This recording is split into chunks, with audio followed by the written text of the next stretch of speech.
চা খাইতেছি, একটা আন্দাজি কথা বলছি। যিনি অপরপক্ষ চা পান করছে তিনি আমাকে বললেন, হে বেটা তাহলে কি বললি তুই আন্দাজি তার ব্যাপারে?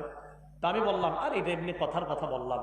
রাসূলুল্লাহ সাল্লাল্লাহু আলাইহি সাল্লাম বলেন, কোনো ব্যক্তি যদি আল্লাহর অসন্তুষ্টিমূলক একটা কথা বলে আর এটাকে সে কিছু মনে না করে, যে এমনি বললাম কথার কথা, নবী বললেন এই একটা কথার কথা যেটাকে সে কিছু মনে করছে না, এটা একটা কথার কারণে সে জাহান্নামে চলে যেতে পারে।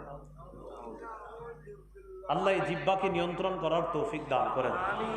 তিরমিজি শরীফের 2616 নম্বর লম্বা হাদিস। রমজানের আগের বয়ানটা যারা আমার দেখছেন ওখানে এই লম্বা হাদিসটা আছে। আমি শেষের দিকে রাসূলুল্লাহ সাল্লাল্লাহু আলাইহি সাল্লাম তার সাহাবী তাকে বললেন যে তোমারে যে এই লম্বা ওয়াজ করছি আমি, নামাজ পড়বা, রোজা রাখবা, হজ করবা, যাকাত দিবা, জিহাদ করবা, কোরআন সব ওয়াজ করলাম, আসল ওয়াজটাই তো তোমার এখনো করি নাই।